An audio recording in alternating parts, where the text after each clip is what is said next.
வணக்கம். நீங்க ஒரு கடை வச்சிருக்கீங்களா?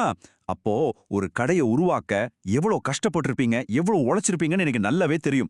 ஆனா அந்த உழைப்பையும் உங்க வாழ்வாதாரத்தையும் பாதுகாக்க நீங்க என்ன செஞ்சிருக்கீங்க? வாங்க, இன்னைக்கு உங்க பிசினஸ்க்கான ஒரு சூப்பரான பாதுகாப்பு கவசம் பத்தி தான் நாம விரிவா பார்க்க போறோம். ஒரு நிமிஷம். இந்த கேள்வியை யோசிச்சு பாருங்களேன். வருஷக்கணக்கா நீங்க கண்ணும் கருத்துமா பார்த்து பார்த்து வளர்த்த உங்க உலகம் ஒரே ஒரு சின்ன எதிர்பாராத சம்பவத்துல தலைகீழா மாறிட்டா என்ன ஆகும்? திடீர்னு ஒரு தீ விபத்து, இல்ல ராத்திரியோட ராத்திரியா ஒரு திருட்டு, இல்ல ஒரு வெள்ளம் வந்துட்டா, இது மாதிரி யாருக்கு வேணாலும் நடக்கலாம். அப்படி ஏதாவது ஒன்று நடந்தா உங்க கடையோட எதிர்காலம், உங்ககிட்ட வேலை செய்றவங்களோட வாழ்க்கை, உங்க குடும்பத்தோட வருமானம் எல்லாமே ஒரு பெரிய கேள்விக்குறியாயிடும் இல்லையா? ஆனா இதுக்கெல்லாம் நீங்க கவலைப்பட தேவையே இல்ல. இந்த மாதிரி ஆபத்துகள்ல இருந்து உங்க பிசினஸ காப்பாத்த ஒரு செம பவர்ஃபுல்லான கவசம் இருக்கு. வாங்க, அந்த கவசம்னா என்ன, அது எப்படி உங்களை பாதுகாக்க போகுதுன்னு நாம ஒண்ணு ஒண்ணா தெரிஞ்சுக்கலாம். சரி, முதல்ல இந்த ஷாப்கீப்பர்ஸ் இன்சூரன்ஸ்னா என்னன்னு பார்த்துடலாம். இது வெறும் ஃபயர் இன்சூரன்ஸ் மட்டும் கிடையாதுங்க. சொல்லப்போனா இது ஒரு ஆல் இன் ஒன் பேக்கேஜ் மாதிரி. திருட்டு, புயல், வெள்ளம் மாதிரி இயற்கை சீற்றங்கள், விபத்துகள்னு இப்படி பல விஷயங்கள்ல இருந்து உங்க கடைக்கு ஒரு முழுமையான பாதுகாப்பை இது கொடுக்கும்.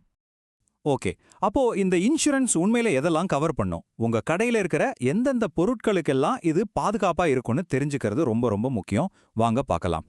இதுல பாத்தீங்கன்னா உங்க கடை பில்டிங், உள்ள இருக்கிற ஸ்டாக், ஃபர்னிச்சர் இது எல்லாத்துக்கும் பாதுகாப்பு உண்டு.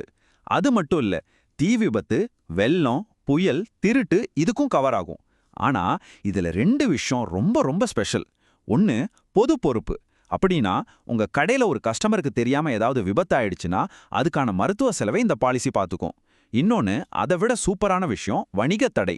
உதாரணத்துக்கு, ஒரு தீ விபத்தால உங்க கடையை 3 மாசம் சரி பண்ண வேண்டியிருக்குன்னு வச்சுக்கோங்க. அந்த 3 மாசம் உங்களுக்கு வர்ற வருமான இழப்ப கூட இந்த இன்சூரன்ஸ் ஈடு செய்யும். பாத்தீங்களா, இது எவ்வளோ பெரிய பாதுகாப்புன்னு? சரி, ஒரு இன்சூரன்ஸ் எதெல்லாம் கவர் பண்ணும்னு தெரிஞ்சுக்கிறது ஒரு பக்கம்னா, எதுக்கெல்லாம் கவர் ஆகாதுன்னு தெரிஞ்சுக்கிறது அதை விட முக்கியம். வாங்க, அதையும் பார்த்துடலாம்.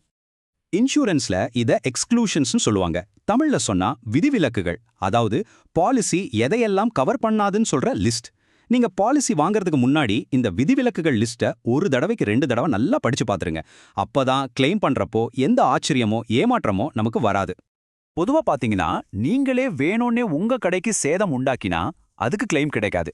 அதே மாதிரி நாளாக நாளாக ஏற்படுற சாதாரண தேய்மானம், போர் மாதிரி அசாதாரண சூழ்நிலைகள், இதுக்கெல்லாம் இன்சூரன்ஸ் கவர் ஆகாது. இதுல நம்ம புரிஞ்சுக்க வேண்டிய விஷயம் என்னன்னா, பாலிசியோட ரூல்ஸை தெளிவா தெரிஞ்சு வச்சுக்கணும், அவ்வளோதான். இப்போ உங்களுக்கு பாலிசியோட முக்கியமான விஷயங்கள் எல்லாம் புரிஞ்சிருக்கும்னு நினைக்கிறேன். சரி, இப்போ கேள்வி என்னன்னா, நம்ம கடைக்கு சரியான பாலிசியை எப்படி செலக்ட் பண்றது? அதுக்கு சில சிம்பிளான ஸ்டெப்ஸ் இருக்கு, வாங்க பார்க்கலாம். உங்க பிரீமியம் எப்படி கணக்கிடப்படுதுன்னு பாருங்க. இதுல ஒரு இன்ட்ரெஸ்டிங்கான விஷயம் என்ன தெரியுமா? உங்க பிரீமியத்தை நீங்களே குறைக்க முடியும். எப்படின்னா, உங்க கடையில சிசிடிவி, ஃபயர் எக்ஸ்டிங்விஷர் மாதிரி பாதுகாப்பு ஏற்பாடுகளை நீங்க அதிகப்படுத்தினா உங்க பிரீமியம் குறையும். மத்தபடி நீங்க என்ன பிசினஸ் பண்றீங்க, உங்க கடை எங்க இருக்கு, உங்க ஸ்டாக்கோட மதிப்பு என்ன, இதெல்லாமோ உங்க பிரீமியத்தை முடிவு பண்ணும். சரியான பாலிசியை செலக்ட் பண்றது ஒன்னும் பெரிய விஷயம் இல்லைங்க. 4 ஸ்டெப் தான்.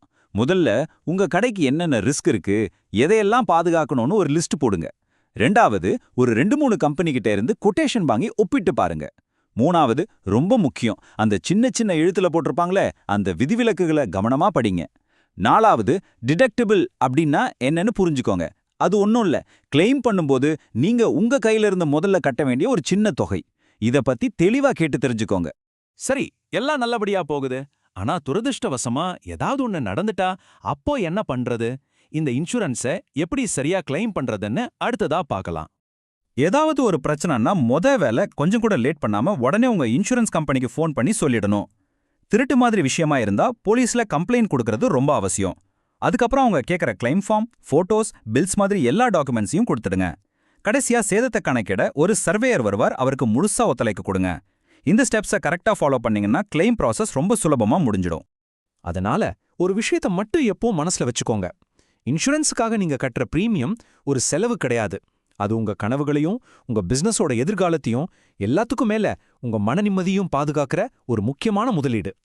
இந்த விவரங்கள் எல்லாம் உங்க கடையோட பாதுகாப்பை பத்தி ஒரு நல்ல முடிவெடுக்க உதவும்னு நான் நம்புறேன். இப்போ சொல்லுங்க, உங்க பிசினஸோட எதிர்காலத்தை பாதுகாக்க நீங்க தயாரா? யோசிங்க, உடனே செயல்படுங்க.